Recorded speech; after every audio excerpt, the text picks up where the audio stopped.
Welcome to Show Up and Glow. My name's Jalen. This is my cozy corner, a space created just for you to tune in and chill out. If this interests you, I invite you to find some headphones, a quiet space, and join me for a calming and comforting experience. If this is not for you, that is okay. I appreciate you stopping by. As you notice yourself enjoying your stay, please make sure to like and subscribe for more of this calm and cozy vibe. Now let's get started.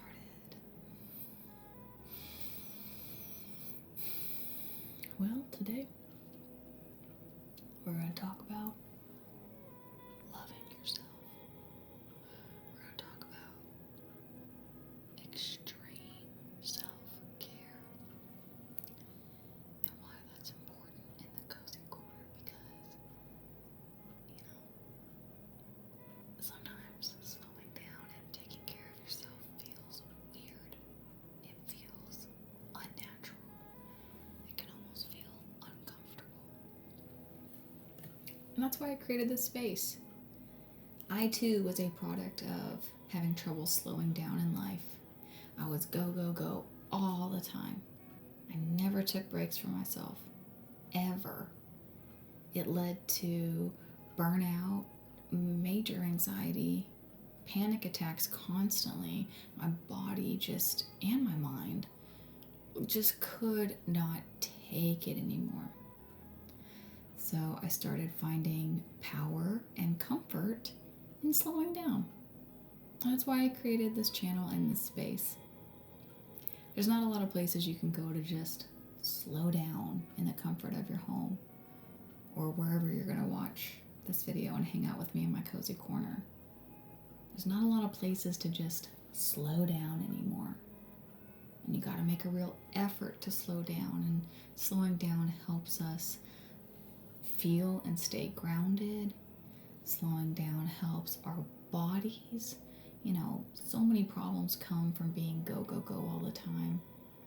Our bodies need the break, and sleeping is good. We need to sleep, but we also need to have active rest, which is what I like to consider my cozy corner. It's like an active rest. Like we're just chilling out, we're just slowing down. But you're watching me and listening and anticipating what I might say next, and your body just starts to naturally relax, but you're awake. So it's important for us to take care of ourselves and create a slower pace, even if it's just for this video time. You don't have to live in the slow pace. It can just be for a handful of minutes. You hang out in my cozy corner, or on top of that, you can also find the time in your own space to create more moments of calm and cozy vibes, because it's gonna pay off. I promise you. Call my bluff. Call my bluff. Call my bluff. And then you come back here and you tell me if it worked or didn't work. And I'm willing to put money on it. That you're gonna feel better. And something's gonna start changing in your life for the better. And you're gonna thank me. And thank everyone before me who told you to calm down, slow down, relax. Enjoy the moment and find some peace. Okay. So, I have a lovely book. You know I love my books. You know I love them. You know I'm never going to stop doing booky things with you guys, because I love them so much. And maybe we should take a field trip to Barnes & Noble someday and I go live. I don't know. I just throw ideas out there. Who knows? But I have a book today that might inspire you or get you just thinking about your self-care. And I don't ever want to oh god, here we go. Let me jump on my soapbox real quick. I don't want you to ever feel like you have to constantly be changing and outgrowing things. You know, I don't want you to have to feel like you're constantly changing who you are to work through old beliefs or things you'd like to change about yourself or situations in your life. What is that called? It's not like toxic positivity, but it's like the act of never feeling like enough, right? Like you can always be changing and doing something more. I don't want this video to be that way, because that's an unhealthy road to go down. I myself have been down it, and at some point you just gotta live. You just gotta live. You can still do some healing, but you just gotta live. So I wanted to read these self-care ways just to maybe incite something new for you that you haven't thought about, in a way that you could show yourself some love. Not in a way to change yourself, not in a way to fix yourself, just show yourself some kindness. So I'm gonna hide a little piece and I'm gonna surprise you with it.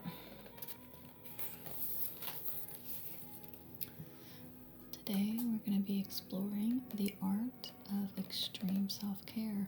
Now, this title is what complete me is what completely had me pick it up at Barnes & Noble and purchase it. At the time of my life, I was very into extreme things, and I was very into art, the art of things. So to find a book that said the art of extreme self-care, I was like, yeah, sign me up. I don't know what I'm getting myself into. This book is by Cheryl Richardson.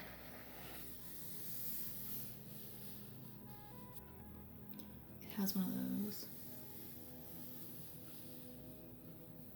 nice matte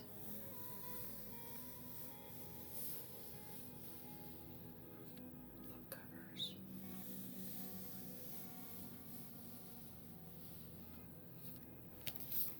It also has that great, like, glossy print as well on the front.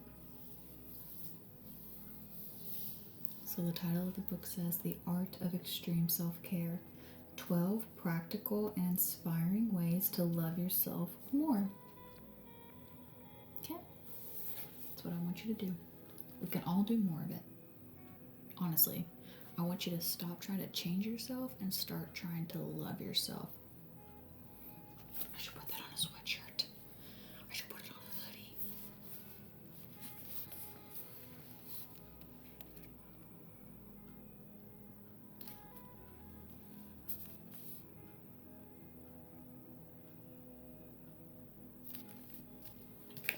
The back says, From the Art of Extreme Self-Care, so it's just like an excerpt. So I want to read that, and then we'll get into what the 12 practical and inspiring ways to love yourself more are. Okay, so it says, there are telltale signs that you need a self-care upgrade. Are you continuously breaking promises to yourself once you've planned ways to care for your emotional, physical, and spiritual health? Do you live in a chronic state of resentment because you do so much for others that you don't have time to do the things you want to do? Are your relationships centered more on what you have to offer than on a mutual give and take? And have you ever fantasized about buying a one-way ticket to anywhere but where you are? Well, life as you know it is about to change. Oh, that second to last sentence. And have you ever fantasized about buying a one-way ticket to anywhere but where you are? Ooh.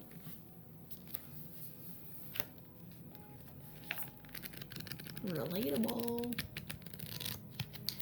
Alright, so I thought we would flip through and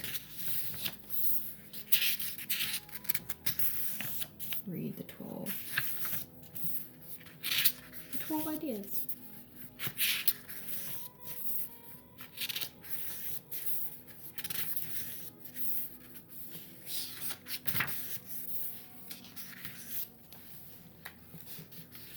also have a little bookmark in here I'm going to show you that I was using.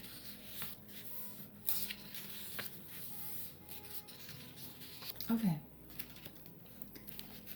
Chapter 1 says, ending the legacy of deprivation. End the legacy of deprivation. End the legacy of deprivation. What does it mean?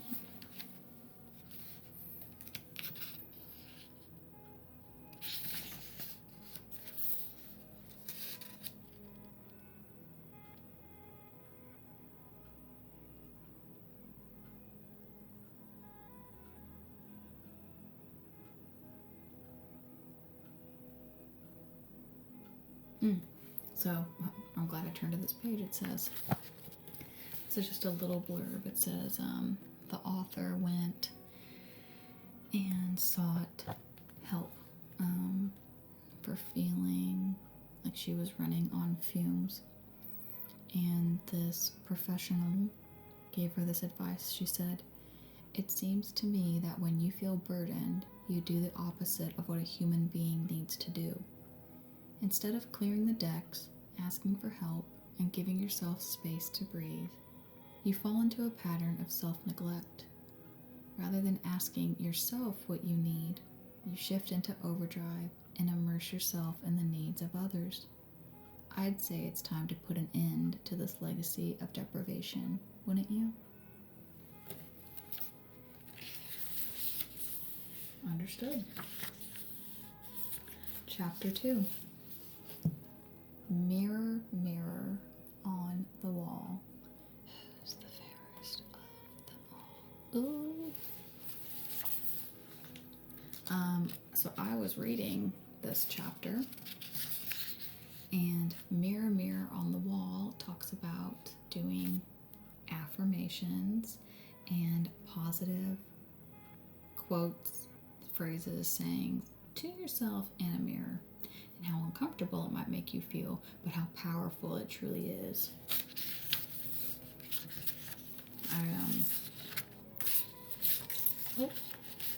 I skipped it. I skipped a chapter.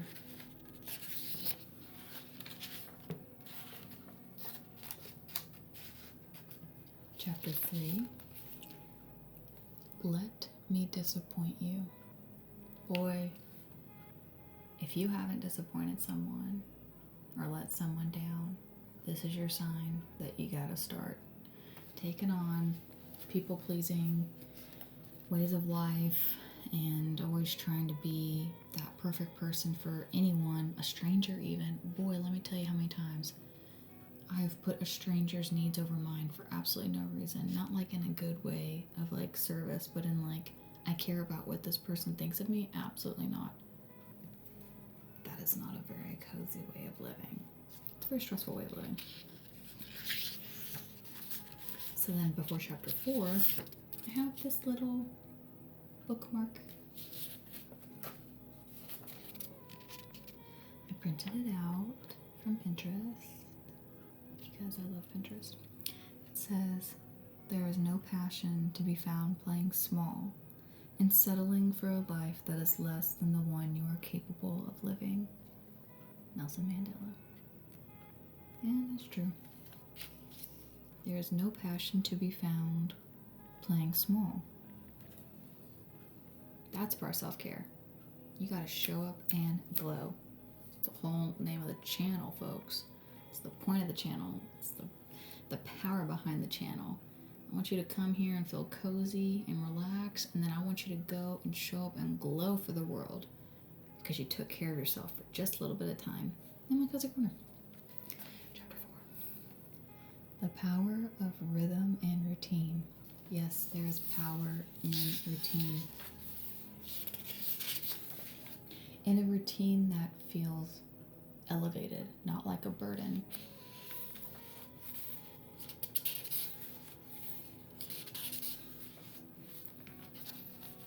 Chapter 5. Take your hands off the wheel. What do we think that means?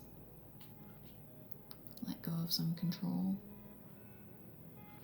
Let life surprise you.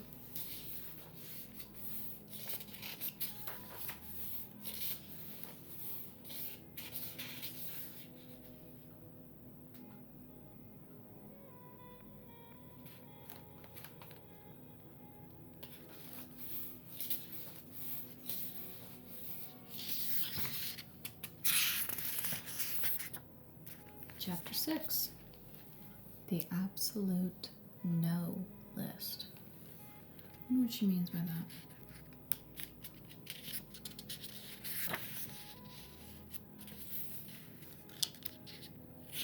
Maybe like your non-negotiables? Oh yeah. It says right here, my absolute no list. I no longer rush, jump out of bed in the morning.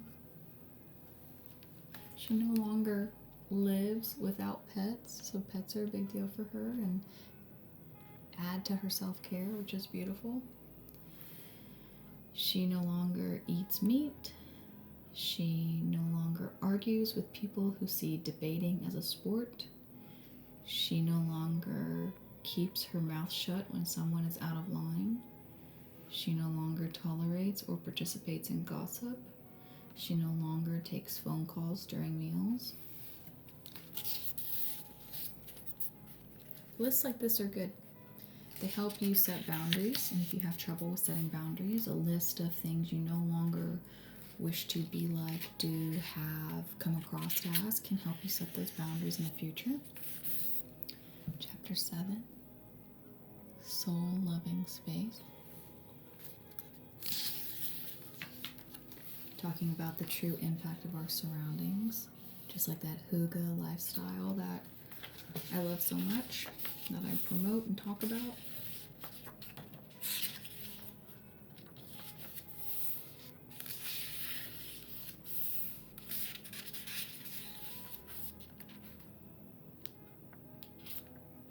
Chapter 8, You're So Sensitive.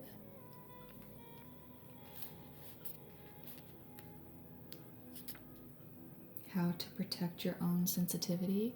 People use sensitivity as such a dagger, right? Stop being so sensitive. You're too sensitive. Why are you so sensitive?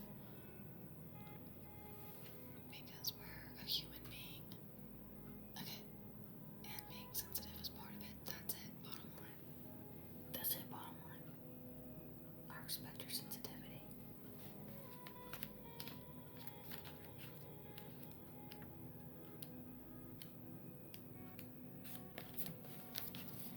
Chapter 9, Tune-Up Time. The foundation of a good life is good health. That is true, but it doesn't happen overnight. It is the small steps you take to build on a healthy lifestyle. I promise, I promise. Like, have you drank water today? I'm not talking about water with a Mio. I'm not talking about a water with a little spritz of colored something to make it not taste like what I'm talking about. Just like actual water.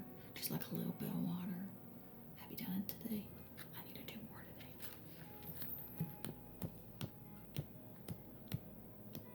today. Chapter 10, Does That Anger Taste Good? We can all understand what she's probably saying in that chapter. Let it go, let it go. Don't come for me, Disney. Chapter 11, we're almost to chapter 12. Find your passion. That is a lifelong journey. That doesn't happen right away. Just talks about probably getting out there and trying things. Like I'm trying this with you in my cozy corner. Okay, and then the last chapter says, Your Extreme Self-Care First Aid Kit.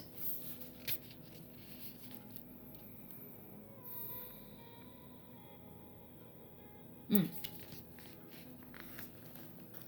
says, now that you've become better equipped at practicing the art of extreme self-care, there's something important you should know before we finish our work together.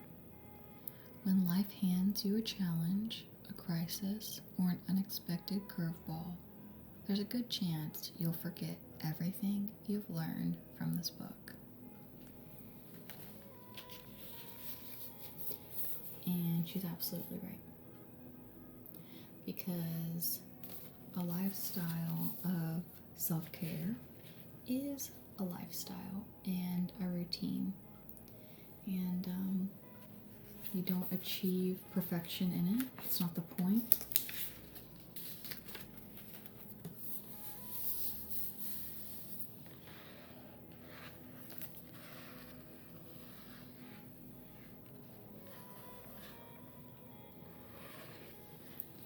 the point of any self-care is to make you feel good. Make you feel good, make you have a place to come back to that is grounded and safe. And unfortunately, some of the times that force us into self-care are major life events like what she's talking about. And I heard a great quote recently. It said, for people who kind of worry and have anxiety disorders about the future, it said, let your future self deal with what's going to happen in the future. They'll know what to do. And it changed everything for me. So in this moment, you can find comfort in taking care of yourself today based on how you feel and not look, so far into the future on how am I going to handle negative situations when they come up, or, you go through the spinning thoughts that are endless. That chatter never stops. You can learn how to control it and you can learn how to avoid it, but it never stops. So having some grounded self-care practices, whether it's coming to the cozy corner and just hanging out. This is a major one. This is huge. This is why I created this channel. So my intention behind it is that after you leave, you feel a little lighter and a little better because you took the time for yourself to not scroll, to not flip on your phone, to not do anything that can kind of mess with our mental health, And I appreciate you every time you stop by and hang out with me. I appreciate you every time you subscribe and like the channel. Thank you to all my new viewers. Welcome. And I encourage you to find some self-care this week on your own, and let me know down in the description below what you're trying to do. And like I've talked about in past videos, maybe you're getting back to some childhood joys. Maybe you are finding your passion like this book talks about.